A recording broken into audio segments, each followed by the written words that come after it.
Hello, welcome to the Asian Women of Power podcast. I'm your host, Kim Chi Chow. Today we have a very special episode for you.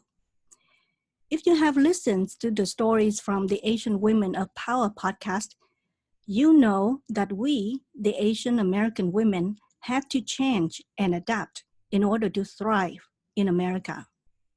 But what about the Asian American men? Do they feel the same way? Do they have more pressure to meet certain expectations from the Asian culture as well as the American culture? How well are they adapting in America? Is life harder for men than women here? In a few minutes, you will hear from the three Asian American men with different backgrounds. They will share the lessons they have learned until now, and they will give some insights from their life's journey. Now, help me welcome these brave men to our conversation today.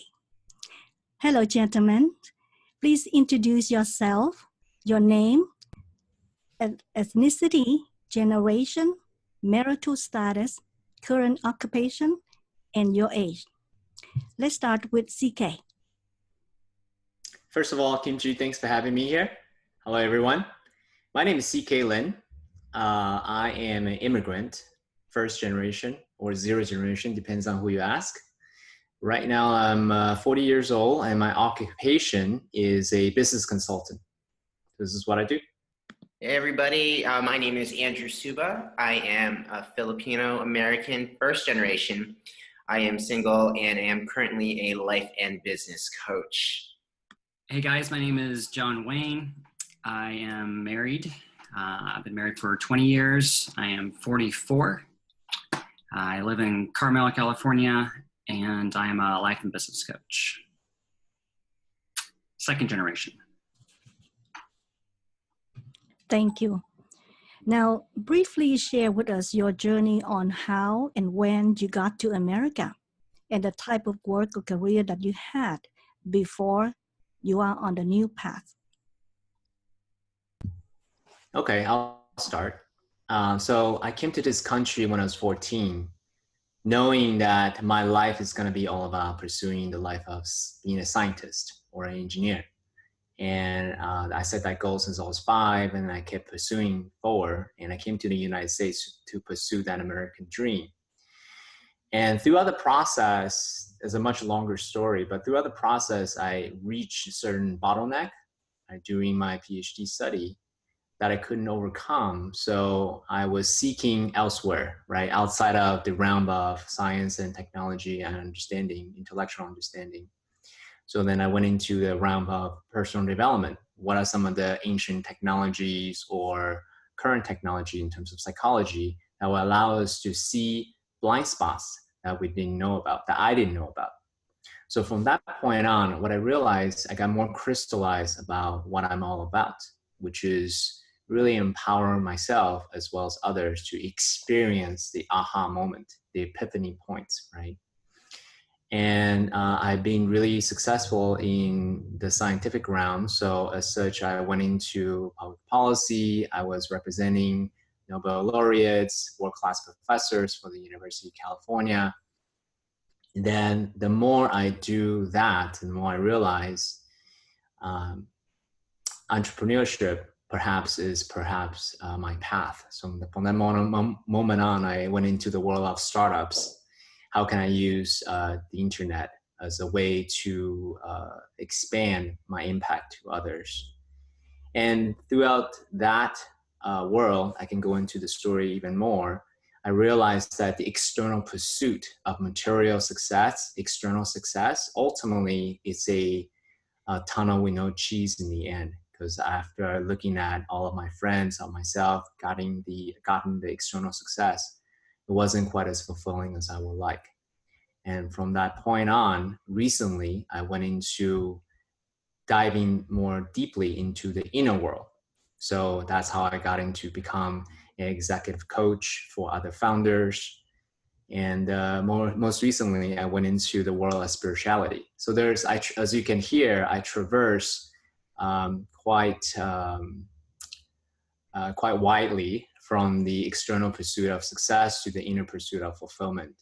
And that's the world that I'm in right now. How can I bridge the two, bridging startup success, material success, into the inner world of fulfillment? And that's what I bring as a business consultant to other founders, other world changers.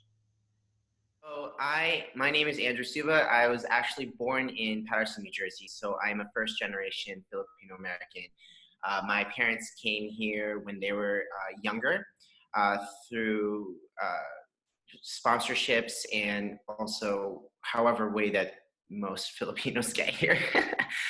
So for me, I would say that when I first started off, I was given the imprints from my parents to live out the American dream, whatever that may look like to them, which is, have stability, security, insurance, and retirement. That's all that was absolutely necessary for me to take my life to the next level, to move from the Filipino lifestyle that they came from to coming here and just starting over and just living life how you were meant to live it. So on this journey, I actually decided to rebel because I realized that this is not what I wanted. They wanted me to become a doctor, an accountant, even a nurse, which a lot of people know with Filipinos tend to go down the route of medical. So for me, I wanted to do something completely different. And so I decided to do so many different other industries. I've been in 8 different industries. I've had over 18 jobs in the last 10 years, just trying to discover who I am. And in this process, I finally stumbled into this genre of coaching and personal development. And that's when I realized this is where I'm meant to be. And that in every single job that I've been to, it was really me looking for myself. And so when I finally stopped and took a second to look at me, I realized that I'm not the only one that's looking for myself, for themselves. And I'd love to really get that message across to other individuals, especially Filipino Americans and LGBT youth, that it's okay to be you. And so that's exactly what I'm doing. I'm being authentically me and creating a business out of it. So I've stepped into working with a personal development company and helping them create so much wealth and in so many different facets that now it's like, okay, what does it look like for me to step into my own business? And I've been running my own business this September. So that's where I'm at with my business coaching and life coaching. And I plan to take it to another level in the next few months where I want to build out festivals, personal development music festivals. And we could talk about that later. Wonderful. John?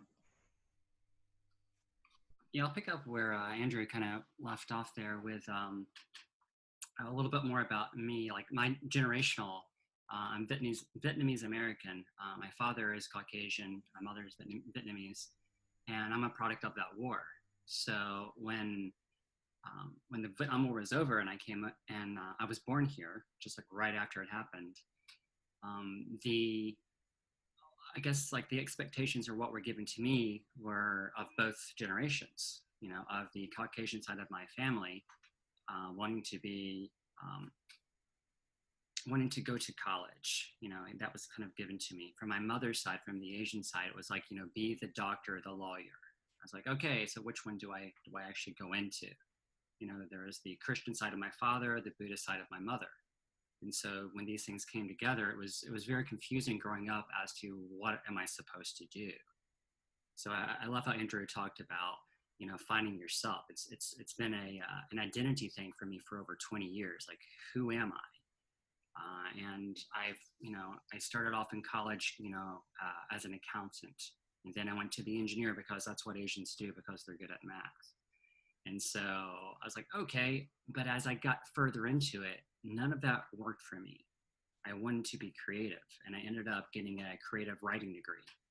And I wrote poetry, and I wrote short stories, and I became a writer. And so when I graduated from college, I was a writer in the newspaper. I didn't like it. tried it on for a couple of weeks. And then I shifted into marketing and I became a brand manager for 2-3 years. After that, I started my own software company. And this is around the mid-90s when all the dot-coms were growing up. And I started a very successful security software company. We ran that for 5 years, self-funded, plus angels. And then I decided I wanted to go to grad school. Why didn't I make millions of dollars like all the other ones, all the other dot-coms did? Put myself through grad school and then decided, okay, it's time for another startup. But I got derailed and went into healthcare for a little bit because it was very lucrative. After that, I moved to California 4 years ago, started a social media marketing company, got approached by Penguin Random House to write a book, and I started to tour the world speaking to people about Facebook marketing. Wrote one of the first Facebook marketing books, ran that for 2 years, and then another epiphany came to me, and I was like, okay, it's time to recreate yourself again, because this felt great, but there was more to me. And that's when I started my spiritual awakening, started calling in different spiritual leaders, from psychics to shamans, and went down the path of, okay, who am I? And, and I wanted to learn about all of these different modalities, religions, beliefs, very curious about all of the Asian ones. I'm very drawn to Buddhism, but at the same time, so curious about so many others. And that led me into coaching, because it was a profession and modality where we could talk to each other and go into our hearts. Where as a Asian American growing up, I never talked about that. It was just straightforward. What do you want to be? Go do the work, make the money, live into this beautiful house with the cars, with all the different objects. And it was something that really awakened me to say, okay, what's in it for me? And then what's in it for others? And taking on both of those things.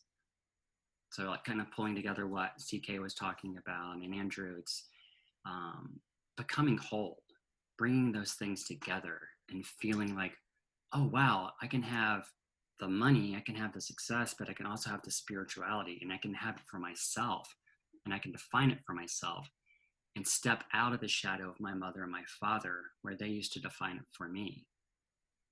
And so now I've been on a 6-month sabbatical. I just took 6 months for myself after seeing CK at Burning Man and meeting him there. And it's been beautiful to gift that to myself. There's a lot of shame that came into like, why aren't you working? Why aren't you making money? But it was such a gift to just say, okay, I've gotten to this spot in my life.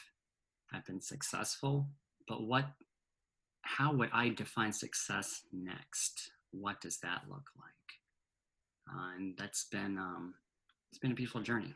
I'm looking forward to next year. Wow, wonderful. And going to Burning Man is one of my checklists before I leave this world. So I don't know at what age I would do that, but next year. Maybe, yes, of course.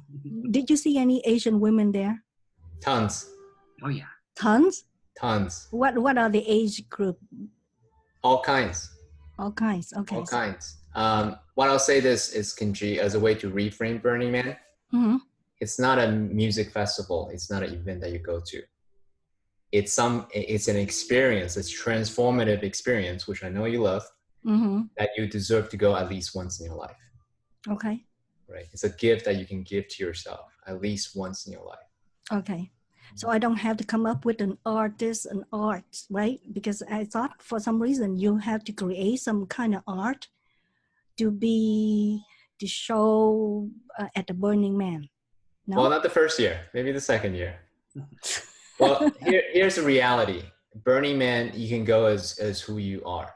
if you want to create something, if you want to give something to someone else or your community or Burning Man at large, you can. You don't have to do anything that you don't want to. Okay. All right. I will follow up with you on that. Maybe starting now, right? To go for the next year, right? Absolutely. All right. So watch out. Kimchi is coming. What specific event or incident that pivoted you to a different path? Do we go in order again? Okay, sure. After hearing what John said, I wanted to share the through line of my own arc, my hero's journey. I think it wasn't clear in the very beginning when I was younger, but there's a through line. And the through line is, how can I be the best contribution, make the most contribution to the world? So that for the first question, I start to unravel, to unpack the question is, well, how do I share value? I thought first, I in my mind, therefore I pursued the career of science. And that's what I did. And then after seeing that, I realized that actually, I could do it, but doesn't give me the satisfaction that I wanted. So I went into something a little bit more speedier, right? Something more readily made, into the world of startups. So I went into product management. Then I realized too that it's also a tunnel with no cheese, because success, wealth, although great, I realized too, another pivotal point is continue to unpack that. What are the social constructs of parenting, of society, of just overall, in general. So parents, heritage, and society at large. So continue to unpack that more and more. Who am I? What is my contribution? And how do I create value in this world, right? And then I go inwards into, all right, so if it's not out external, how do I go internal? That's how I get into meditation, spirituality, ayahuasca, psychedelics, things like Burning Man as an example. Start going more and more to the fringe, the non-traditional method of finding these answers, because I wanted to see, create mental models for myself. So all for me, long answer, but a short answer would be this. Either I experience a bottleneck, like, okay, this is only to give me incremental information rather than transformative information. Or I went into a breakdown of some sort, right? Some kind of down point of my life, whether it be breakup, whether it be career transitioning, or whether it be just something I couldn't, wrap my head around. And that's when I started to explore other realms.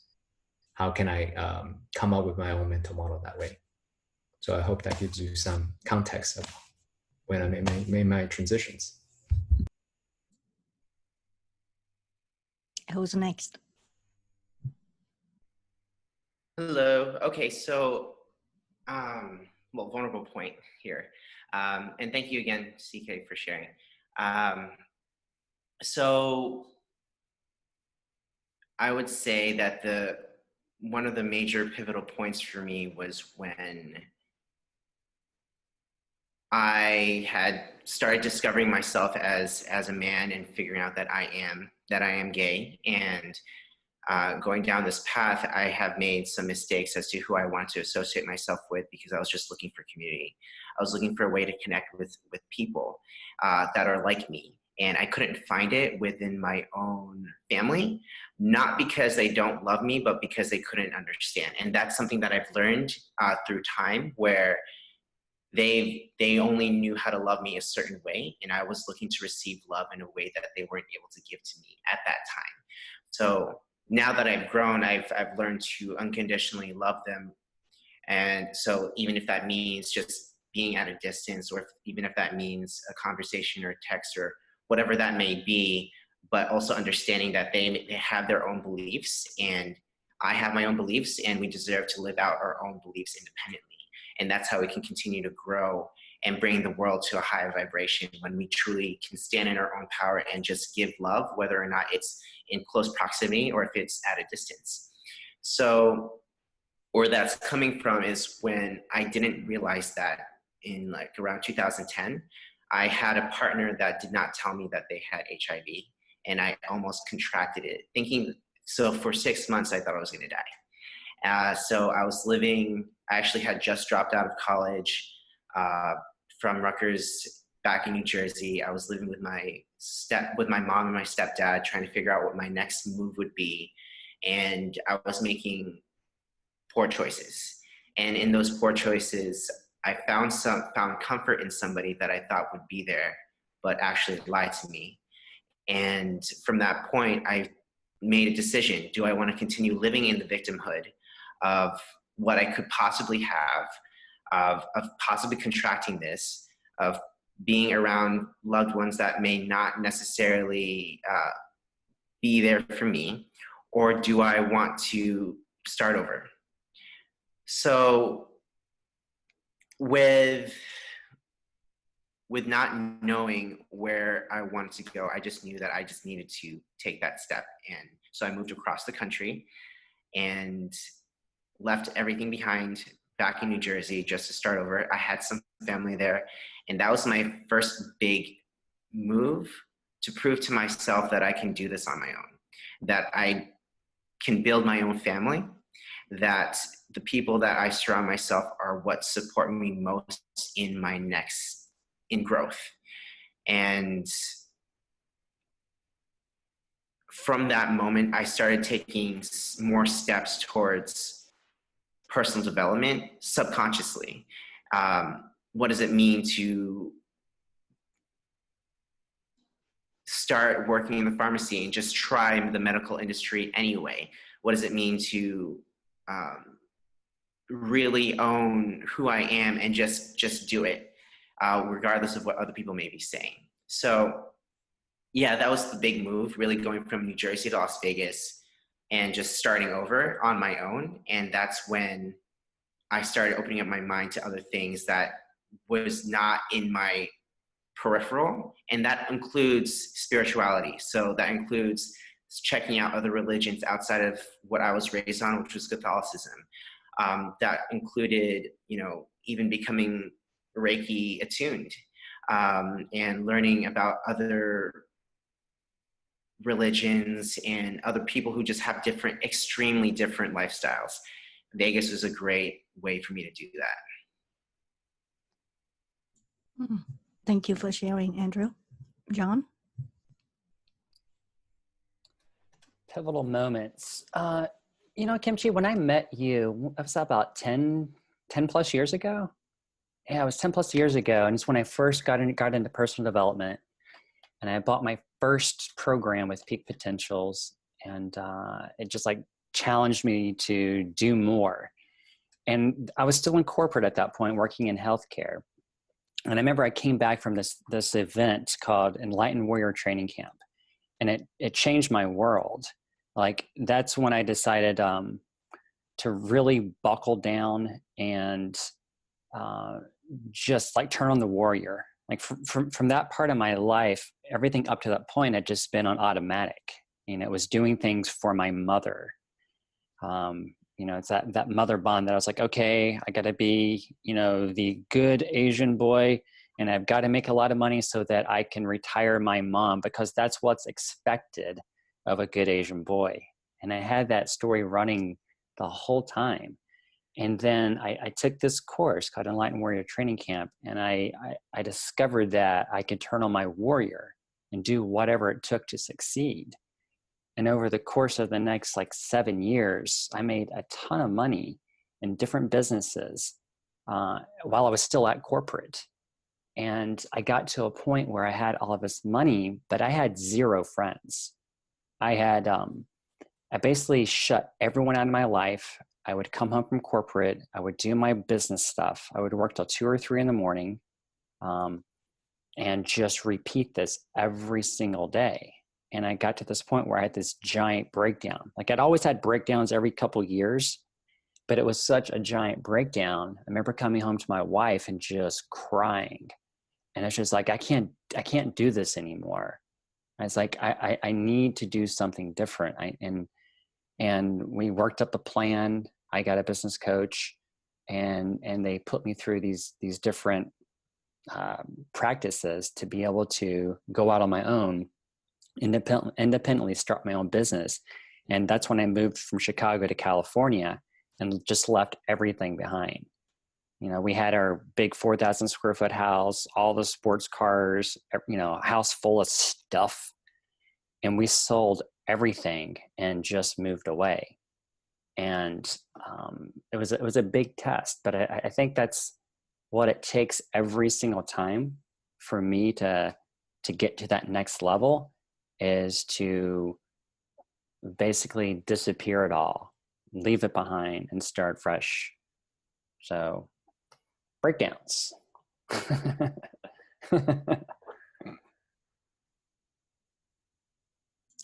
Yes, we all had to go through that breakdown in order to have a breakthrough phase.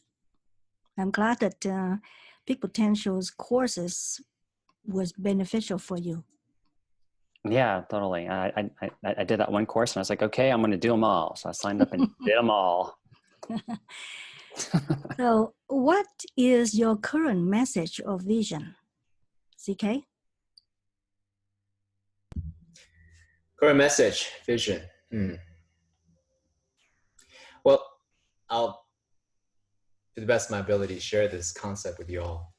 I really come to appreciate the symbol, the yin and yang symbol, because it applies so much to our lives, whether it be sovereignty versus surrendering, right? Or masculine and feminine. Because within each one of us, there's the masculine, right? The sovereignty, the directionality, the intentionality, the willpower to make something manifest into reality. And the yin sign, which is receptivity, flow, surrendering to the greater universe. So my message right now is find, it's not one or the other. It's not, hey, I want to be more masculine. Yeah, great, do that. I want to be more feminine. Yeah, great, do that.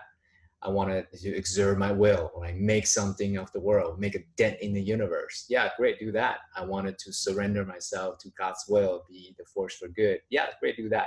But ultimately, if you are one or the other in a very unhealthy way, you'll feel disharmonized. You'll feel misaligned, mind, body, heart, and spirit. To all of us, to each of us, to find that point in the middle where you'll find harmony and have everything work.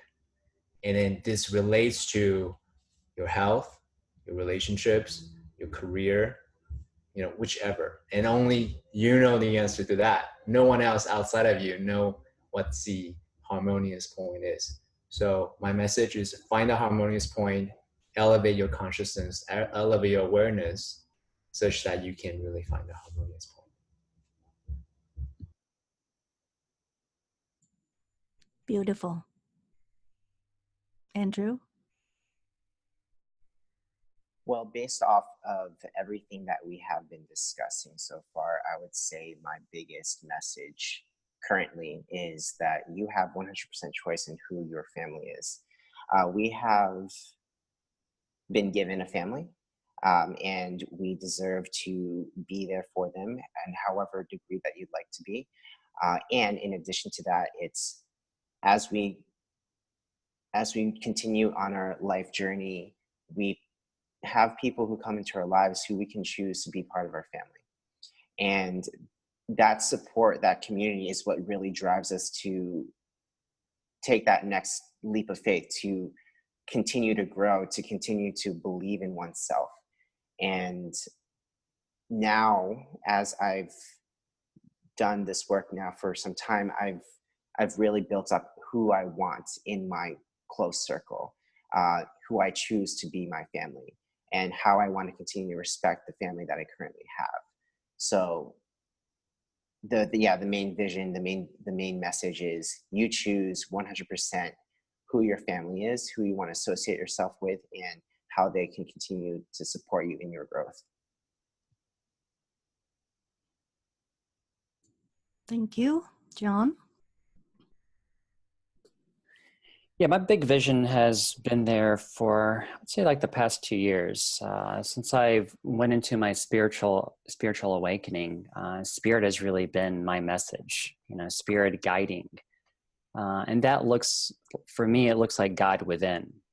So not looking for an external God to help give me answers, but finding God within myself. And I think that's shifted in the past 6 months. It's been from kind of like pulling in like crown chakra energy into my body, into actually feeling spirit within me.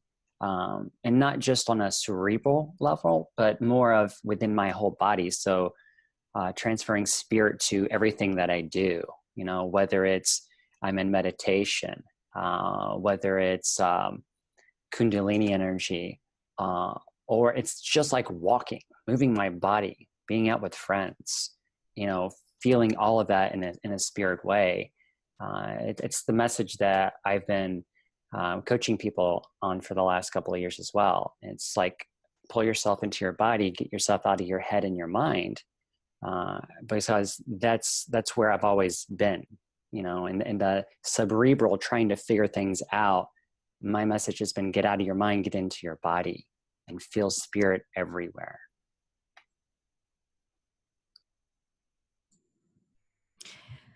Was there any resistance from your family members who objected you to follow the new path because they felt that your choice was unstable and unfamiliar? This probably applied to John, because John has a family, right? John has a spouse, but I don't know about CK and Andrew. Did you have to ask your parents for approval on your new choice? I'll start. That's an interesting question, because that question implies that we should ask for permission to be who we are. I know that's probably not your question, your intention, but that implies whoever is asking that question, the premise that I must ask for permission, right? And to me, the difference between being a boy and being a man, being a boy asks for permission. Being a boy, I need validation from external, outside of me, to step forward into my life's path. But being a man, to me, implies someone who has sovereignty, who knows who he is, who knows the path, and responsibly, of course, provides the resources, the wherewithal to make sure that your wife, your spouse, your children, whoever you are, I do have a wife, and we do discuss these things, that she trusts me in me enough to know that this is the life choice that I'm making for this sake of for myself, first and foremost, right? For my own fulfillment, but also to charter the course for the family household. So, it's an interesting question to me. Now, of course, I think human beings being human beings, our parents being our parents, is concerned about these non-traditional job choices I've made. Every single one, she's always concerned, right? But I think over time, I have proven myself enough to know to her that I know what I'm doing. Trust in me, trust in my community, trust my judgment, such that she's 70 years old right now. She would just ask questions, but then I ask her to trust God even, right? To have faith in the whole process. So now she, very slight concern still, of course, but she trusts in my judgment. Okay, so I would say that for me, it was, well, I never really asked for permission. There was, because of how I was raised, there was really no opportunity to ask for permission. I remember growing up, I would be like, I want to do this, I want to do that. I was like, no, you should do this instead. And so there was a point where I just stopped asking. And I realized that every time I asked, I wasn't truly being in alignment with myself. And that was the opportunity for me to see that their perception on reality is very different from my perception. And the only way to truly live out who I am, I deserve to just go for it, regardless of what other people may say or believe. And part of that was really seeing that for the first time was probably when my parents divorced, and then seeing this whole world crumble before me and just completely change what I thought was real. And then the second part was when I realized that I was gay, and the church that I was going to was not in alignment with who I truly believe I am. And so with both parts, I realized that I deserve to continue to step into that fear of who I am, whether or not people are with me. And that allowed me to find permission within myself. When I just did a gut check, when I did an integrity check and see, this isn't feeling right, why am I always emotionally distraught from everything that's coming my way? And that was really the sign that I'm not where I'm supposed to be, that I need to do something else, that I deserve to do something else, and that there are other people watching me, hoping that I do so that they can take that step. And I'm the oldest of 6 siblings, so I do believe that when I stepped into more of who I was, or who I am, my other brothers and sisters start to do the same exact thing, and I know that they have definitely been impacted by that, and that alone is enough for me to continue to want to do what I'm doing. So long story short, I did at the beginning ask for permission for me to be myself, and there were so many fundamental things that were just misaligning that I decided to get the permission for myself and just do whatever I felt like was best for me. And that's what really was freeing for me to take this next step into my own business, and developing something that no one has ever created before. Yeah, so I was the bad kid growing up. I always broke the rules. My brother was the one who followed the rules, and he went to college and he had the straight A's, and he was the number 1 on the tennis team. And I was the one who got arrested, and I had a lot of fun. So I didn't really ask. I just always kind of trailblazed and just created my own path. With my family, it was pretty much, hey, this is what I want to do. What do you guys think? And they're like, no, we don't want to do this. And it was a hard time, because we lived in Chicago, and I was going to grad school. My wife was there with her entire family that lived in the area. We had moved back to her hometown, and then we moved to the town where her grandmother lived and created a legacy there. And I was just like, yeah, so you lived your dream. That's awesome. Now it's time for me to step into and live my dream, and let's live our dream together, because look, we can live on the ocean. And so I always saw things as the continuation of the dream. What's next? We've lived this dream. Now there's a next dream. Was there something there from my mother of, she always go, Johnny boy, I love the way my mom talks to me. And she goes, what are you doing? Like, you're in this job that, it's a 6-figure job. You're in this beautiful house. She had this thing where she was always like, I like my room. Like, when we moved into this house, she came and bought her own damn furniture for her room. It was hilarious. I was like, oh God. And she didn't like that we moved to a little cottage in Carmel, California, where it's small, it's tiny here, and I had to put things aside and go, okay, Mom, this is the point where I've built this dream. I'm no longer doing this for you. I'm stepping into the man that I am, and I'm creating something for me and then for my family. And I love you as my mother, and hey, come visit. Hey, we'll go to Vietnam, we'll go on vacation, we'll see you over there. But it wasn't, I no longer had to ask for permission. It was, if I ever did, there was probably something there just out of respect. But I think CK hit the nail on the head when he talked about it's from the boy to the man to believing in self. and then having that communication with your family. And that's what worked for me. Yeah, that's wonderful. And I think most of us, when we realize that we are all adult, and the reason that we share our decision with the loved one, like the spouse or the parents, is that we respect them, to let them know ahead of time, right? Rather than asking for approval. But I still see a lot of Asian men as well as Asian women, they would ask for approval. If the parents or the spouse don't want them to pursue, they will not pursue their path. And that causes misery. So I like I like your answers. Thank you.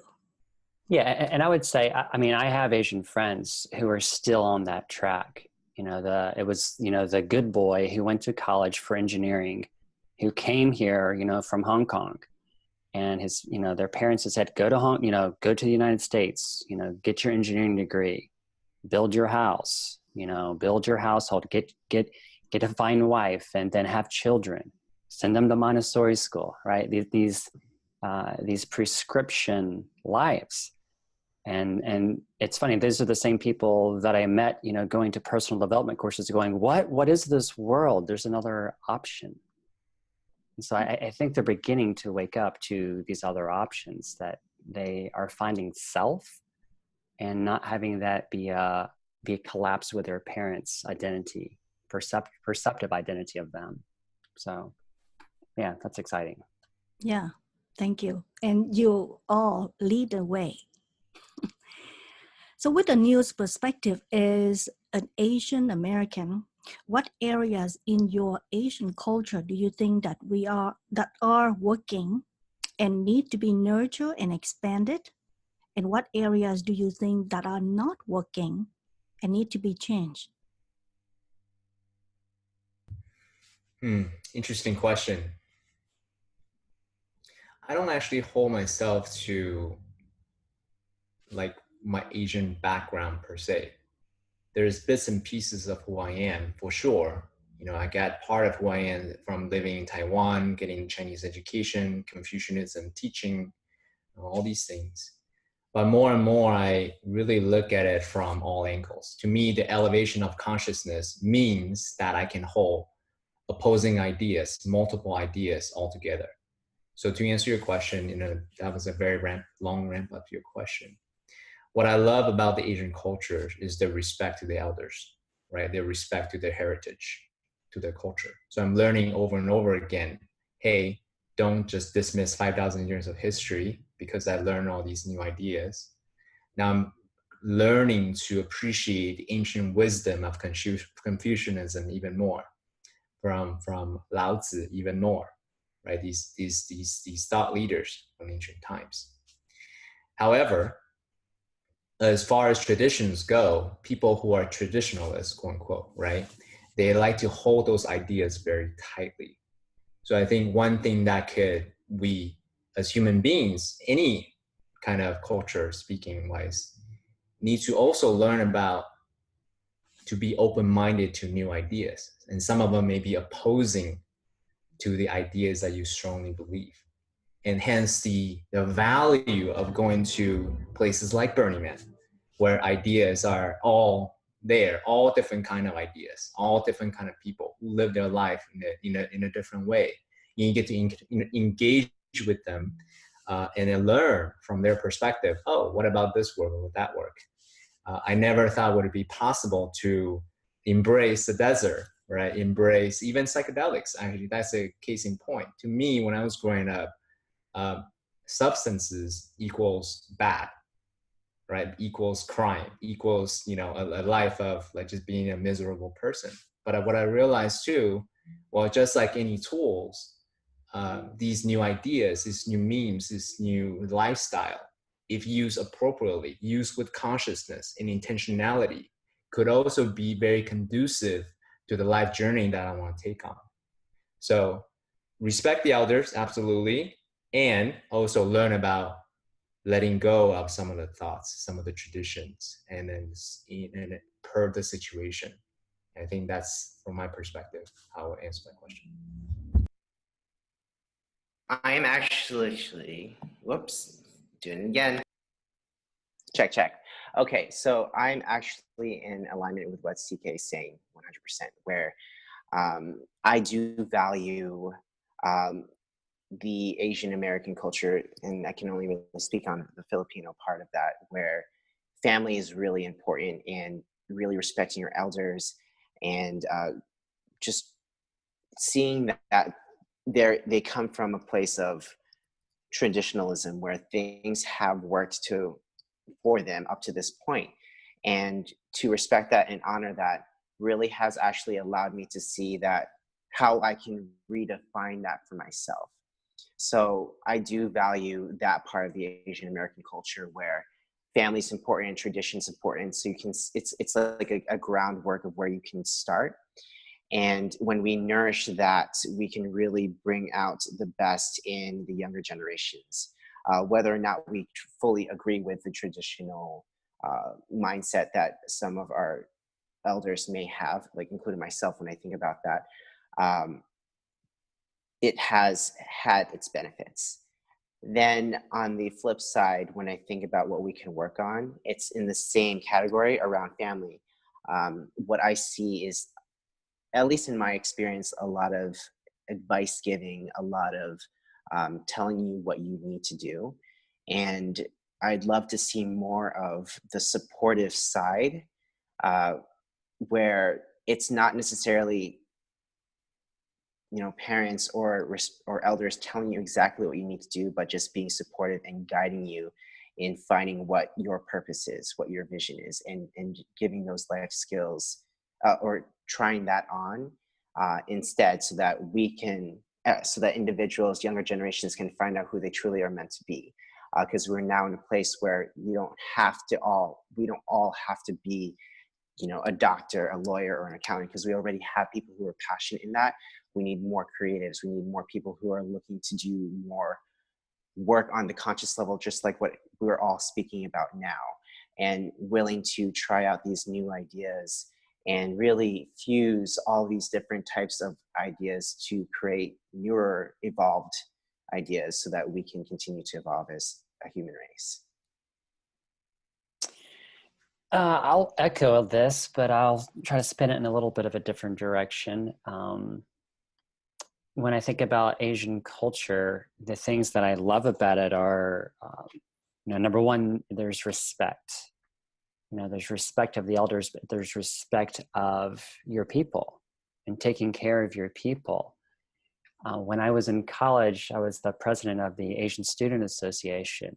And the thing that I learned from my elders, from my family, is take care of your own people and pull them in together so that you can learn from each other. Because as I walked across the campus in North Carolina, there weren't a lot of Asians. And so when we saw people, we're like, hey, grab them, gather them, let them know that they're not alone, and bring them along for the ride. It was to come together. And so that's always been something that I love, community, bringing community together. When you see brothers or sisters out there, ask them to come along on the ride with you. The other pieces of the Asian culture that I love and that I've really brought to heart is within spirituality. It's the quietness, the silence that Asians can step into. There's something about quieting your mind, quieting your heart, so that you can learn. You can learn from yourself by going inward. And it's something that I use in my meditation practice that helps me find answers. And I don't get that in the other cultures. But where the other cultures do dovetail in, that's not necessarily in the Asian cultures, is being open to a vast array of other ideas and not having it be dogmatic. Because even within the Asian belief structures, there's the Asian way to do it.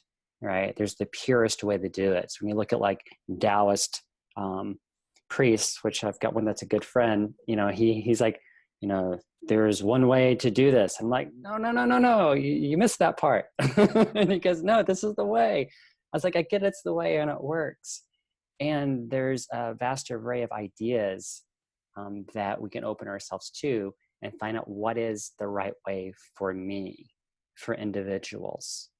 Not a right way for the people, but finding the right way for each of us. And so I think by taking the elements that we've learned from our culture and bring it into the present of now, it's like a transformation of the way things are happening, an evolution. And so that's why we're all awesome, because we're all a part of that. You're right. So what do you suggest Asian men to do to change it? What are the steps to change? And how long would it take them to do it? Change it. What's it again? Change the things that does not work.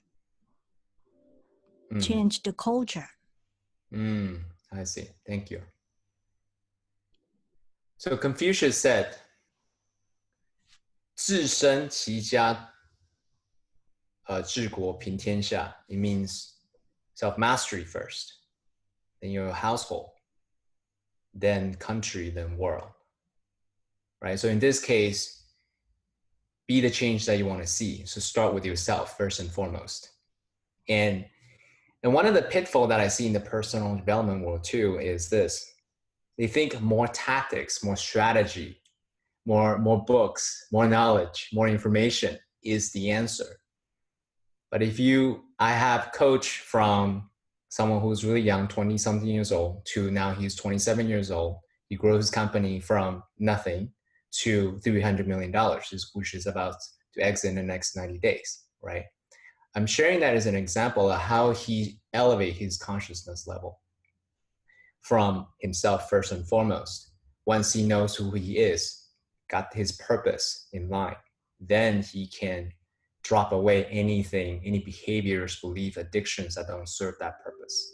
That to me is the fastest way to actually to manifest external anything that you want, whether it be yourself, your relationships, or even business success. And that to me is the through line, the key to any kind of change that you want to see. You want to impact the world? Great. Start with yourself, then your household, then your company, then community, then world. I agree with CK 100%. And to take it to a different perspective, I would say the beginning step is just being vulnerable and sharing your story and sharing your perspective. I'm seeing, even with myself growing up, I was afraid to share who I was. And because I was afraid to even consider that I was different, prevented me from taking any steps forward. So to find the courage within oneself and just share how you're feeling, at the emotions, not saying I feel good, I feel bad, but the true emotions. I feel anxious, I feel depressed, I feel sad, I feel upset. When we really share how we truly feel at a vulnerable, base level, we're able to see that awareness and grow from that and create actual change. The next step that I would feel is definitely supportive to surround yourself around people who also want that or who are open to considering it. When you have that community, you can really take it to the next level. So being vulnerable, sharing it with people that truly matter to you, and you can do that together to create a flow. Even in this instance right now, to be able to share this platform with the three of you guys, it makes such a huge difference, because this has actually opened my mind around the Asian American culture, because I've never had experienced anything like this before. And to be honest, part of me allowed myself to disconnect And so to share vulnerably my story, to hear your guys' stories, it really is creating that ripple effect now. And I know that this is so important to talk about, whether or not you know what you're talking about. Just to talk about it makes the big difference. And I consider this a community within itself. So. Yeah, this is all great stuff, guys. I love it. I think another level of it would be is as Asian men wanting to make change. A lot of the times, we have so much ancestral energy within us, you know, of all of these like Mongol warriors, right? And sometimes when we want things to happen, we just take out our swords and we're like, yes, let's make it happen, right? There's so much energy within us. But I think the medicine is actually the opposite of that. It's actually as men softening and not becoming feminine, but softening as men so that we can be in our hearts. I think that's been the biggest medicine that I've been able to kind of take on to create any change. And I think the big piece of that is having the healing conversation. You know, as adults, we've had so many different traumatic experiences throughout our life. And unless we're willing to go in and address those conversations and whatever we made it mean during our lifetime, we're not able to show up powerfully. We're not able to affect change today unless we go back and address those things. So the work that I've done over the past couple of years, working with shaman, it's been a tremendous help to go and have these different conversations. And I'll just give you one example. It's having the conversations that I had with my father and what I made them mean.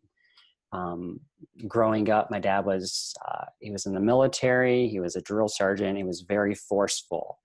And I never knew what my place was in the household. I was like, am I supposed to be a warrior all the time with my dad, or am I allowed to choose my own path? And until I had conversations with him last year before he passed away, it was something I just had hanging on the outskirts, and I wasn't able to affect change or have a heart-to-heart with anyone because I didn't have that at the time of when identity was formed within myself. So I think that's been able to make all the difference is come from heart, have the hard conversations, and heal thyself. So yeah. Thank you for sharing, you all. All right, so now, what's your view on Asian American women?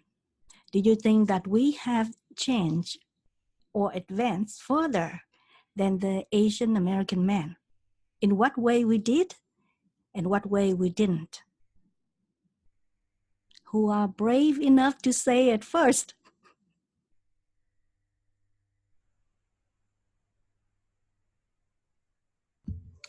I'm happy to go first, but this to me is an interesting question yet again, right? Because I don't look at people, women in general, as, oh, Asian women, non-Asian women, things like that. So for me, my experience of Asian women is, actually, honestly, I can't answer that question. I'm sorry. I thought I could, but I couldn't. It's not a question that, you know, it's just something I think about, really. I don't look at women from the perspective, Asian woman, non-Asian woman. What I would say also, I would just make a general statement about women in general. The communities that I surround myself with are conscious communities. People who are actively working to elevate their own consciousness, whether it be an entrepreneurial realm, spiritual realm, or a combination of both, or relationally. What I love seeing is women stepping into their femininity. And even more so is they also start to respect the masculine side as well. Because I hear a lot, especially after the whole Me Too movement, I hear toxic masculinity. I don't want any masculine. I was way too masculine. This conversation or discussion or whatever. Well, the reality is that there is masculinity and femininity within each one of us. And there is healthy masculine and unhealthy masculine, just as well as healthy feminine, unhealthy feminine too. Let's not forget that. To say one polar side is wrong, is bad, is toxic, it's the completely weird way of looking at this spectrum of energy that we all have within us. So what I love seeing is the recognition of the femininity as well as masculine, and also the recognition of the importance of community, whether it be the women's circle or men's circle, right? That's what I love seeing. What I would say also about Asian women specifically, I personally haven't talked to a lot of Asian women who are thinking this way. A lot of the Asian women that I speak to are still the traditionalist, right? They hold on to maybe the gender role. They hold on to maybe their specific heritage point of view about here's what a man's supposed to be, here's what a woman's supposed to be, here's what I should say, here's what I shouldn't say. But then they hold back on what actually doesn't work for them internally, and then blow up over something really, really small like a toothpaste or whatever, little things like that. So to me, cultivating that inner awareness, but also the ability to articulate what works and what doesn't work in the emotional side of it, the intricate colors and the palettes in a way that's productive. I believe that is the work to be had from an Asian woman's point of view. But of course, just caveat here, I'm not an Asian woman. I have no idea what's it like to be an Asian woman. So that's what I'll say about that. That's a great answer. So when I read this, I felt like it was, in my experience, loaded because of who I am and where I come from. So I guess to start off, I would say that in my experience of Asian American women overall, is that they are powerful. It's just a matter of them recognizing their own power. And I was raised in New Jersey, so demographically, New York is right there, and there's a lot of independence that's run on the East Coast. And so a lot of the Asian American women that I surround myself with then were very, powerful, very successful, very career oriented. And what I noticed is when I moved to Las Vegas, maybe it's Las Vegas, maybe it's the West Coast in general, I felt like I found more traditional Asian American women. So people who were looking to stay in their role of what they knew through their family. And then when I moved to San Francisco, it's similar to New York. San Diego feels like a halfway point between Las Vegas and New York and San Francisco. So it's really has been varied in my experience. And if I were to bring up also the LGBT community, Asian American women seem to either go very extreme where they are very traditional and want to stay traditional, and even in a world where it seems so untraditional. And there's also women who want to just completely throw everything out and be completely unconventional. So there doesn't seem to be like a majority of people in one specific area. It all depends on their past experiences, which is actually a great realization too, because the difference between men and women is slowly dissipating more and more. And it's more about the masculine and the feminine energy. How much masculinity do you want to have in your personality versus how much femininity? And when I look at myself, that's also been a battle, because I wasn't sure if I was masculine enough or if I'm too feminine. And to really explore that has been amazing. And to be around conscious people at this level has been also been very supportive to figure out that owning my femininity and masculinity has actually allowed me to grow exponentially in all aspects of my life.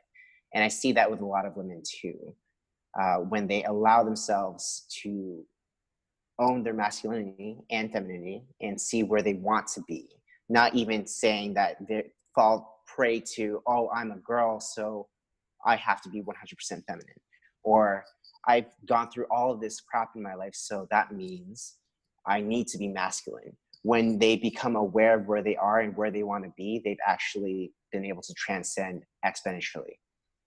So the other part of this question was, do you think that we have advanced further than men? I feel like it's a little bit easier in my experience, a little bit easier for men to express who they are, but not so much emotionally. Women, it's easier for them to express emotionally, and I'm catching a lot of Asian men not so much, unless they're in a community like this, where they are looking to develop themselves. Those who are more emotionally aware and intelligent. So I feel like that there is a rift right there, where if you're not looking to grow, then you're kind of stuck in that traditional mindset of what an Asian American man is supposed to be. If you are willing to grow and be vulnerable and share your emotions, then you can transcend that and go alongside the rest of humanity. Yeah, I mean, for me, I don't hang around with a lot of Asian people. So, and kind of to echo what you were saying, Andrew, the Asian people I do hang out with, they are conscious. The Asian men speak up more than the Asian women, but it's not from an emotional standpoint. It's from it's like from I'm going to get some stuff done type standpoint. It's like, they'll address that. Though the Asian women that I know that are in this space they're phenomenal. But on either spectrum, I'm not seeing a ton of people within the Asian community, and maybe that's just because I don't hang out with a lot of Asian people, like really taking on change, really taking on making a difference. But that could just be where I live. I've just always lived in predominantly white areas. So yeah, I don't know what to do with that. But I love how CK says, hey, I think we've just become assimilated within our culture of moving to where the energy is, moving to where we want to be, and not have it be a cultural, but have it be an energetic, here's who we love to be around. I think that's just part of the evolution.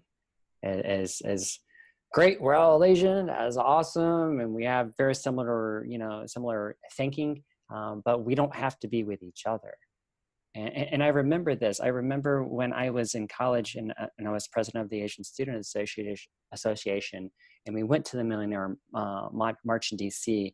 I remember having an epiphany going, it's great that we all come together as Asians, but I think sometimes that actually hurts us from opening our hearts bigger to everyone and going, hey, we're all in this together, no matter where we're from.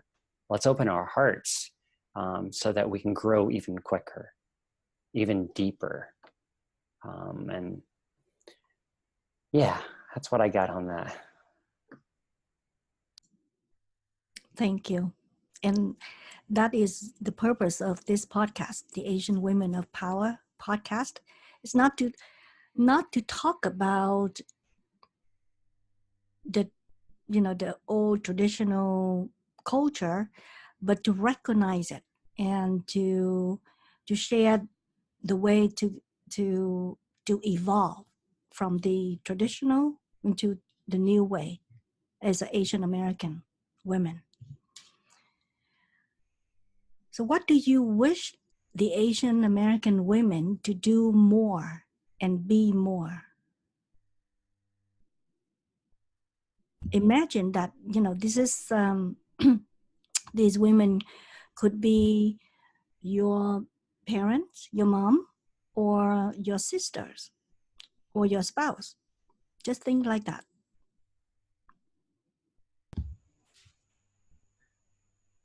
Well, we'll generalize this again,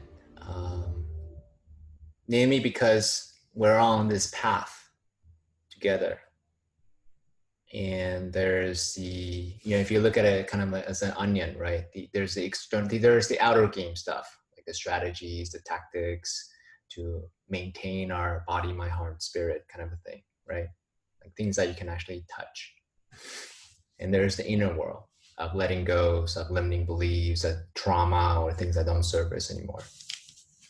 From my point of view, it is our individual journey to clarify what we stand for, what are our core values, what are we heading towards, right? This the vehicle that you're driving, what is your purpose? Why do you do what you do?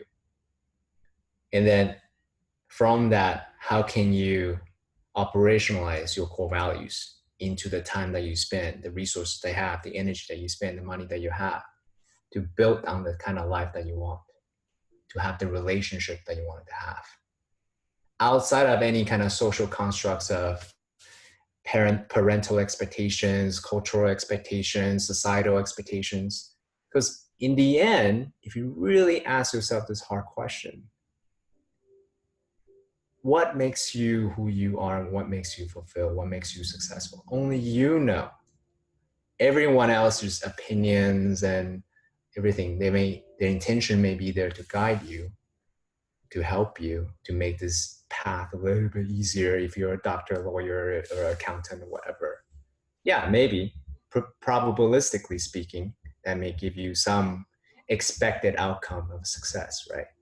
But if you truly want to carve out who you really are, the path that you want, ultimately is to have clarity, have the awareness of all those things that are important for you, and then allocate your resources accordingly. And that's an individual point of view. I don't care if you're a man, I don't care if you're a woman, I don't care if you're transgender, it doesn't matter. That is a human journey. So that's what I'll say to whoever's listening to this. Elevate your consciousness, elevate your awareness, and move your resources according to what truly values you. So I think that's a great answer. And I agree where it's not necessarily men versus women doing more. It's but also to reflect on the question that you reframed it to be. It's to consider, like, if it was your mother. And so then I thought about my own mother and my sisters, and how they are entrenched in the Filipino culture. So when it comes down to that, I feel like they use that as an excuse as to why they're not stepping up and owning their own story of who they are. And so when I look at my mother, she is an incredible human being who works hard, is very hospitable, will do anything and everything for her kids and for her husband and for her work, but she loses track of herself in the process, or she has in the past. And I'm not saying that that's all Asian women, although in my experience of Asian women, that's been consistent, where they would over deliver for other people but not themselves, and to the point where they have nothing left to give because they've already given everything and they haven't poured into themselves. And so the bigger concept is, to be in a state of abundance and truly love yourself to the point where you're truly giving your all, and then giving to the point where you're overflowing with abundance so that you can give to other people.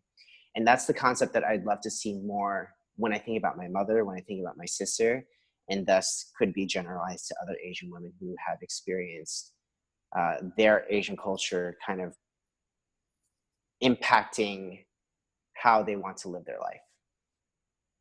Yeah, I love that. And I think it's, I've mainly worked with women over the last couple of years. Women are my clients. It's always just like 20 women at a time that I keep a steady flow. And whether it's Asian or another culture, where I've seen the shift has been in from the woman who takes care of everyone to the woman asking herself, who am I and who do I want to become? And stepping into their beautiful, most powerful goddess.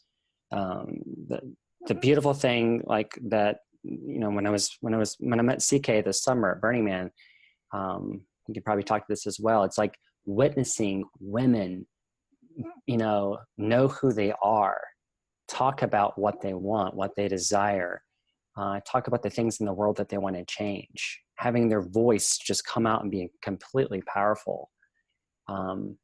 Speaking toward that, knowing who they are, making a difference in the world, that's fucking incredible. That's just amazingly powerful. And to see more women step into that would be a blessing to all of us. Right? There's so much beautiful nurturing that we can get from women, but there's also a power that I believe, the divine feminine power is so beautiful and creative, and it could be even more powerful than, you know, the patriarchy that we see today. Like that's who Asian women can be and step into. So take that on, because, you know, you want to make a difference in this world of who you are, of how everyone is. Start with you.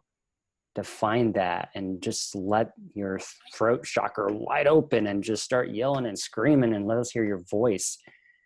Because there's a stereotypical thing of Asian women being very quiet, being very mousy, not sharing. You've got a lot to say, and the world wants to hear it. All of us men want to hear it, so share it. And if you have those who don't want to hear it, by the way, John, just not tag on to that, really think about, are those your people that you should be surrounding yourself with? If they suppress your voice, suppress your beauty, suppress your shine, something to consider. That's great. Thank you. So, as an Asian American man, would you describe the qualities or traits of your life partner? What are the must-have qualities for you to choose that person as your life partner? I'll share a quick story if you don't mind, Kimchi. Sure. Love story. It's a manifestation story. I was pretty jaded at the time when I was setting my ayahuasca ceremony. You know, I dated tons of women. And jaded because I didn't feel like I could have ever met anyone who is as intentional about growth as I am. Jaded. So I sat in the ceremony. Luckily for me, there was a powerful couple, a masculine man, a feminine woman sitting right in front of me the whole night. I'm looking at them interacting with each other in such a way that I never experienced before. And later on, I walked up to the woman and said, wow, that was very inspiring. Where can I find someone like you, someone high caliber like you? And she said the question, oh, I don't know, but why don't you make a list? I was like, oh, what an idea. So I wrote a list of my must-haves, which is your question. So I wrote down my must-haves. Number 1 is growth-oriented. Number 2 is feminine. Number 3 is wise and generous, right? These are my must-haves. And since I can have anything I want in the world, why not? Write down some of the nice to haves as well, right? So I wrote down, I like red hair, so I wrote down red hair. And then I wrote down, okay, I love, given that I sit in medicine circles, I love someone who knows how to sing, okay, a vocalist. And I wrote down, I love French accent. Maybe a British accent too, right? This or that, I'm good with it. And God is kind, God is generous to me. A month later, I met my wife with everything, then some. So my wife is a world-class vocalist. I wish for someone who knows how to sing, and God, being as generous being as He is, gave me a world-class vocalist. And then she also has a quality of this warrior spirit. She's Mongolian, the descendant of Genghis Khan, and as a testament of her warrior spirit, She actually went to deep into the Brazilian jungle to live there for a month to study tribal medicine, tribal music, and where there's no electricity, like just the whole thing, right? It's a crazy story in itself. So, so that's what I'll say. You know, for anyone who is listening, right? You want to manifest your partner. Just believe, have clarity about your must-haves, and then some nice-to-haves, but also believe in your ability to manifest the partner that's deserving of you. Yeah. Manifestation is everything. So I am single, so this is just going to be manifestation right here, huh? I want to see, or I know that I will be attracting a life partner that is willing to communicate, that is receptive, that has that growth mindset. And those are the key things that I'd love to see in a life partner, because with those fundamental pieces, I believe that you can basically create an amazing relationship. With that, I'd love to be able to see someone who is tapping into spirituality too, because I am just in a whole nother playing field with this. This is amazing. Which I'd like to touch on real quick, where when I was growing up, I thought that religion and spirituality were the same exact thing, that there was no difference. And I think that's part of how I was just raised. And then I learned that religion is actually, underneath your spirituality. And with spirituality, it's all encompassing. So I want to be with someone that has that mindset around spirituality, that is willing to grow and learn in the way that I'm doing that. And we don't necessarily have to have the same vision. So the other thing too is that to have a life partner is to have someone who's willing and ready to just continue doing what they're doing, and then I'm doing exactly what I'm meant to be doing, and we're doing it together in alignment. So parallel with each other, and just being there for each other, making sure that we have what we need and continue to grow in that regard. Those are huge things that I'd love to see. Travel is also a big one. But just overall, like wanting to grow, wanting to learn and embrace everyone else's culture. Yes, I love all of that. It's so juicy. It's good stuff, man. Yeah, I've been married for 20 years now, and I've got 2 little girls, that are 8 and 10. And so if I go way back to when I was in college, I went to a college where it was one guy for every 8 women. Honestly, that's why I chose it. So, take that for what it is. I was in high school. That's where I was at my consciousness level, and that's what I wanted. And, the manifestation that I wanted back then, I wanted someone who was European. I grew up in Germany, and I love European accents. And I loved women with blonde hair that were adventurous. And what I manifested was a Polish American girl with blonde hair, green eyes, who had traveled the world. And so all of our communications have always been about travel. We've traveled the world in the last 20 years. We go to different countries all the time, and it's always pushing each other to grow. When I met Kimchi over 10 years ago, I remember being in corporate going, okay, I should join these professional development programs. And it was $30,000 to join this program for a 2-year commitment. And my wife said, do it, just do it. I want you to grow. And just, and since then we've always pushed each other to do other professional development conferences. We've done many medicine journeys together. Sometimes along the way, we've reached each other's thresholds of, I want you to try this, trust me.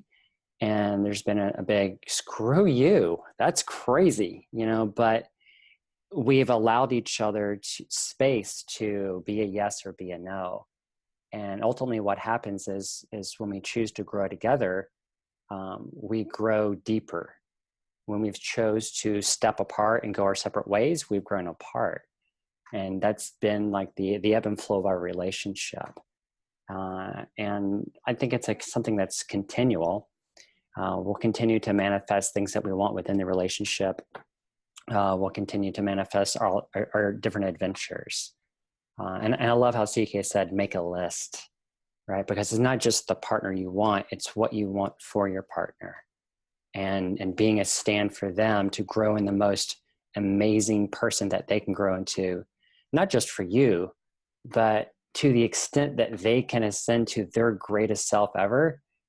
I mean, that's love, that's connection. Like find that person and be that person for them that has them reach their dreams, whatever they want to do, whether that's with you or not.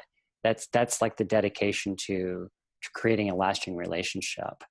And that's why I'm still here after 20 years and many ups and downs. So, and my relationship now is beautiful. My wife just pulled up on her motorcycle. So, we do crazy adventures together. She rides a motorcycle to work every day. That's the relationship that we've had and have. Wow, that's wonderful. Thank you for sharing.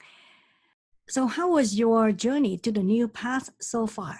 What result have you gotten since the time you changed to your new career compared to the result you would have gotten if you did not change your path?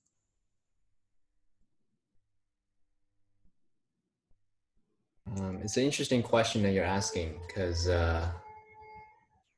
I'm a mathematician, right? So I wouldn't have known what path A option is because I didn't take it, so I wouldn't have otherwise known, right? But I'll answer this question from where I'm at right now. So my first path was a path of a professional scientist, right? And I chose another path to be in the business of science, managing Nobel laureates and world-class scientists.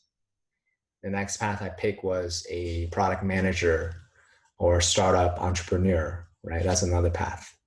Another path I took is executive coach. And most recently, I decided to curate spiritual, conscious expanding events for conscious entrepreneurs. So from my point of view, each path that I took on has different probabilistic outcome to the purpose that I want to have, which is to make an impact in a very deep way to highly conscientious individuals. So, and that's the life that I pick. The feedback that I got from my clients has been, as I shared with you a little bit earlier, that this 27 years old entrepreneur who I've been engaging in conversation for about 7 years went from being a club promoter to someone without purpose to now he has a company of 150 people about to sell it for $300 million. That to me is a very concrete result. How I'm, through conscious elevating conversations with me, coaching and otherwise, he's able to rebuild his life from the inside out. When you speak to him, he is not someone who has the wisdom of a 27 years old. He is way ahead of, in terms of the level of consciousness, how he's thinking about, literally think about building platforms to change the world, right? He's also providing for his employees and then so on and so on, right? The ripple effect continues. So that's the outcome that I have, the most clear one to me. Obviously, there are much smaller ones, right? People telling me how, these conversations about clarifying one's purpose, how that is important. People who listen to my podcast, how the tactical, the disciplines is changing their relationships with their women, with themselves. So these are all non-traditional paths that I've taken on, but based on the feedback that I've gotten qualitatively and quantitatively, it's been a worthy and rewarding journey so far. So for me, I would say it has been tumultuous, but definitely well worth it. Going up and down in almost every job that I've had, I felt like I've been going up and down, trying to figure out who I am, what my purpose really means. Am I finding it in this job? And the reason why I didn't find it was because I was defining my purpose through my jobs. So the moment that I stopped doing that was the most freeing moment. And that's when I allowed myself to really dream and think, what is it that I truly want to do? And even if it's not the right thing, what is it that I'd like to do now? And so I realized that I do want to build out a festival.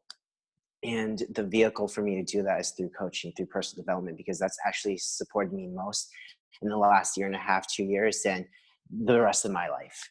And the people that I've surrounded myself with in the last 2 years has also supported me in realizing that. And part of that was really allowing myself to invest in a program that believed in me, and that I've never spent any money on myself before, especially in personal development. And for me to invest over 15,000 in a program that's supposed to support me in achieving figuring out my why and getting clear on my goals, and taking action on those goals, and having community in the process, that has definitely been a dream. Can you just want to make sure that everything's good here? Okay, good. So that has been a dream, because it allowed me to see that I can do this, that I've had now I've only been a coach for about a year and a half, but now have coached over 1,400 people through this company and created more for myself than I've ever possibly imagined. And to finally leave them in September to start my own business has been very scary. But the results have proven itself through the clients that I've had.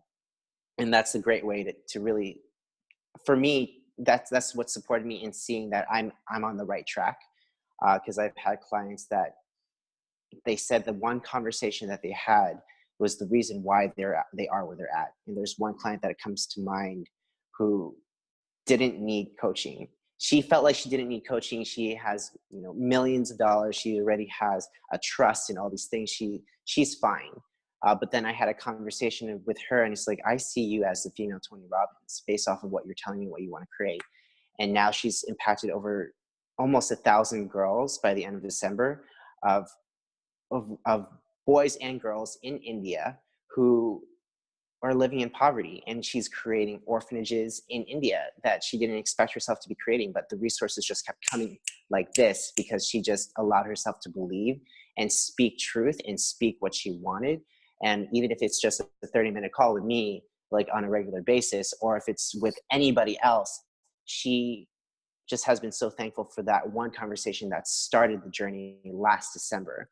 And I've heard that over time and time again with all the clients that I've had, varying from like 18 years old to 80. And it's amazing to see the growth. If I didn't take the stand and just say, I don't need anyone else's permission but my own, all of these people would not have been impacted, and who knows what they could be doing instead. And I know that in retrospect, the world would just stay at a lower vibration because no one really allowed themselves the opportunity to see it, because I didn't allow myself to see it. So if I'm not living out that truth, how else is anyone else going to live the truth?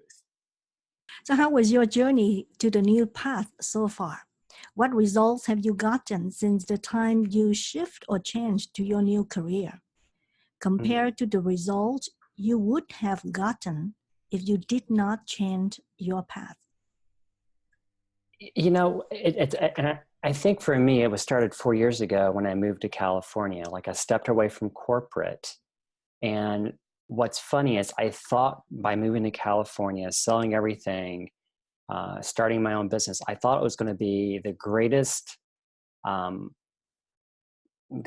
business decision I've ever made in my life. And what it turned out to be was the best personal decision I ever made.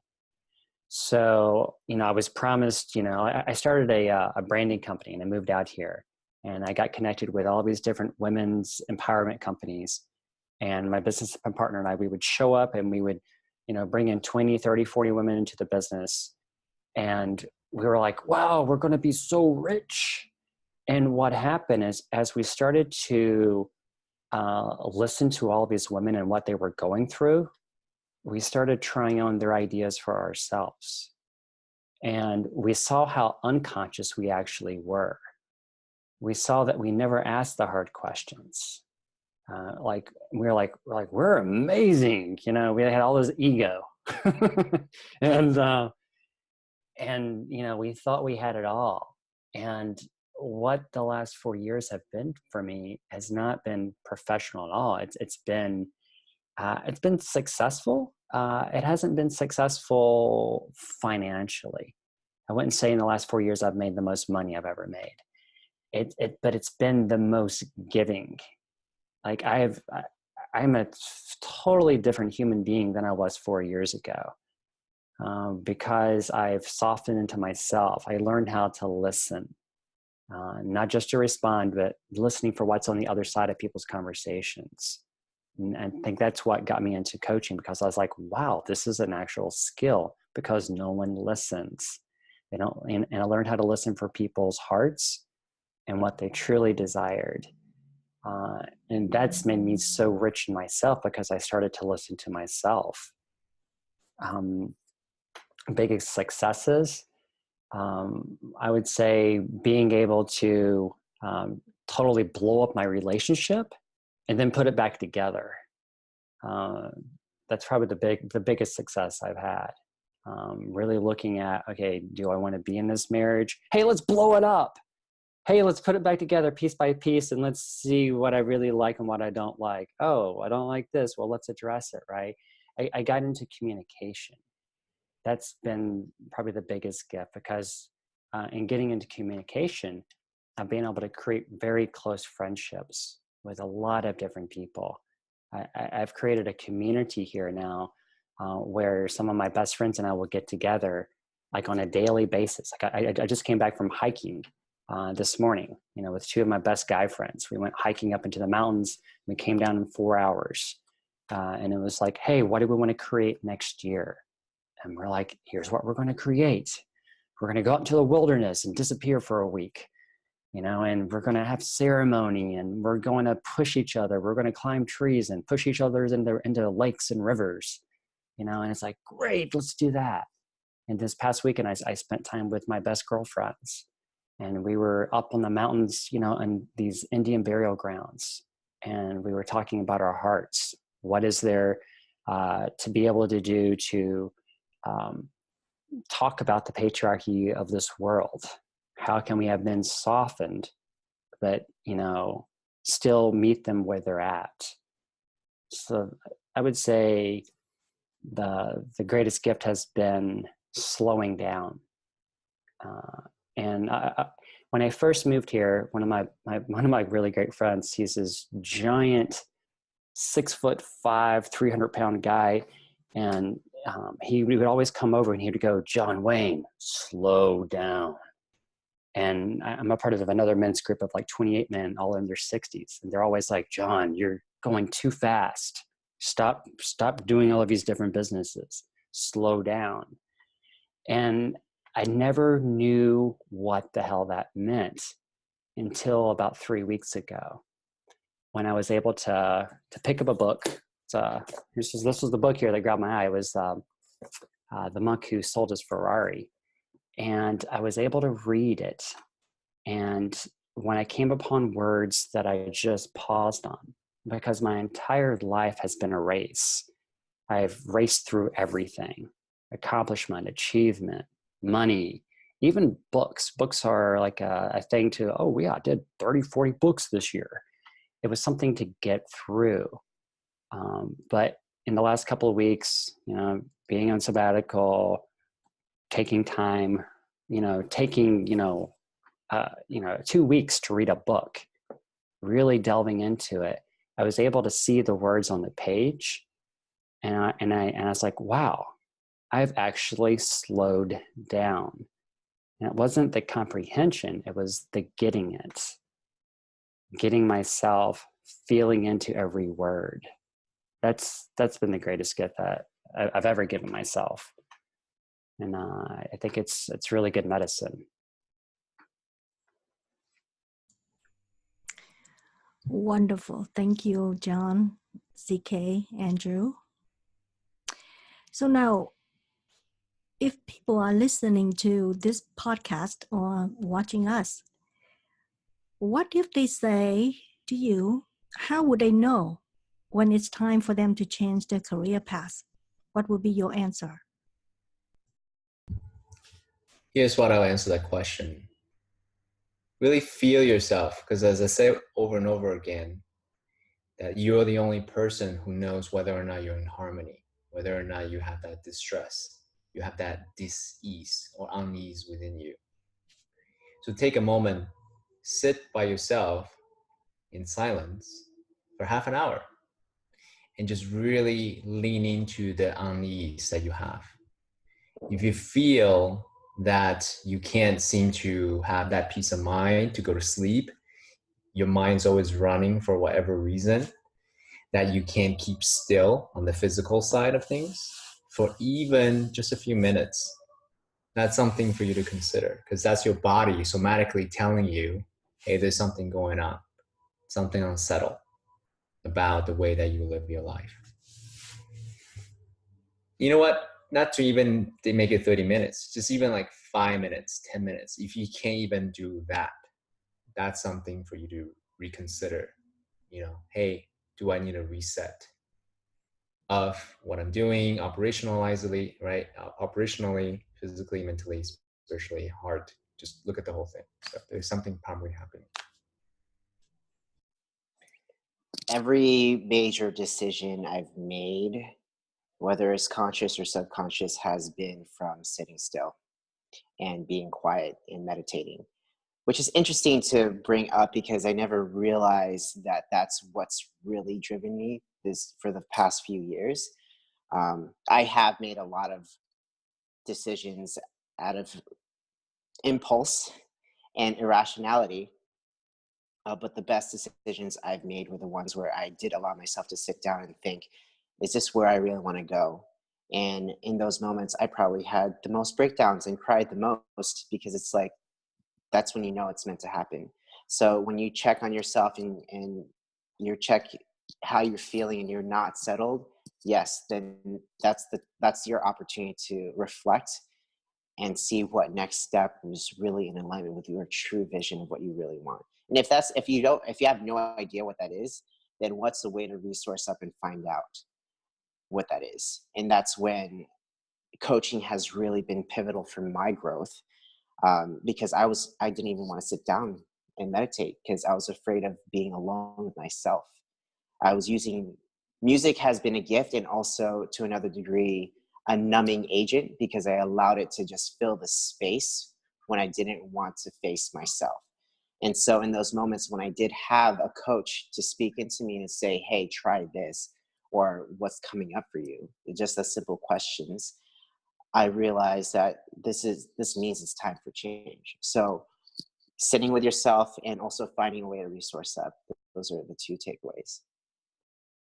I would say if you don't feel lit up in life, if you're not excited and you have some energy there that just gets you, going in the morning, then ask yourself if you feel stuck, right? And that's a great meditation. Am I stuck? And if you could quiet yourself in order to actually feel your stuckness, I've done this meditation a lot in my life. And the message I always get back, great, if you're stuck, the only way to get unstuck is to move. And the only way to do that is to get into your body, whether that's dancing, running, exercising, whatever it is. That's what helps you be unstuck and come up with the new ideas. But yeah, just check in with yourself. You're either excited about life or you're not. You're either excited about your career, your business, or you're not. And, there's a lot of different financial conversations you can have around that. If it makes sense to have your business keep performing with someone else in it, financially. But, you're the person, you're the energy. So put that in some place that you actually enjoy. We have friends and relatives and people around the world dying all the time. We don't know how much time we have here. So live it up, because this is what we have. We are humans. Let's be excited humans. And that'll make a difference in your daily life. Wonderful. Thank you. So it's almost at the end of the interview. And I know that people who are listening to or watching our interview on video, they would want to contact you. So how would they contact you? Sure, I'll start. So I run a podcast called Noble Warrior. You can just go to iTunes, Stitcher, Google Play, and Google Noble Warrior with CK Lin. This is a place where myself and other conscious men have conversations about what it means to be man in modern times. And we go through practical tips and techniques and disciplines for self-discipline, for entrepreneurship, and relationship, and so forth. So that would be one area. Another area is if you are curious about how high performance coaching, in entrepreneurship or men in your life, definitely send me a message. Let's see how it can help you guys elevate your personal life as well as business. So if you just send me an email about ck@noblewarrior.com, that would be a great place. I would say the easiest way to get in contact with me is right now my Instagram. It's Living It Happy, which is LIVINIT happy, or my email address at andrew@livingithappy.coach. I'm currently building out other avenues with which people can contact me, but those are the two main points. And yes, feel free to contact me about either coaching, music, personal development, being in the LGBT community, being an Asian man, being an Asian woman. I don't really, I'm open to any conversation. And that's the beauty about human connection. I'm not looking for anything but to connect. And from there, we can really take that next step and see, like, what is your vision? A lot of people have no idea what their vision is. And I'd love to support those who have no idea or have some idea, but still want to fine tune that. Yeah, if they want to contact me, I'm John Wayne. So I have a website called iamjohnwayne.com. And people contact me for business advising, coaching. It's interesting in the world of coaching. I think this is probably for all of us. We all do business coaching, but it always comes down to what we talked about earlier. It's self, right? It's having those conversations about who we are and who we want to be. And it's a fun game to play, to be able to plan out what it is you're doing, for the year, for your legacy and what you're going to create. And yeah, I'd love to have that conversation. If you want to have it as well, just reach out to me. Thank you. Well, that's all the time that we have for today. Thank you, CK, John, and Andrew for being here and participating in this discussion. I appreciate it, and I hope you enjoy it too. Now, for you, our listeners and viewers, what is your takeaway from today's episode? Let us know your thoughts. If you enjoy listening to this podcast, please subscribe, review, rank, and share the link to this podcast at www.asianwomenofpower.com. Share it on your social media and tell a friend. We appreciate your support. Until next time, live life loud. Bye now.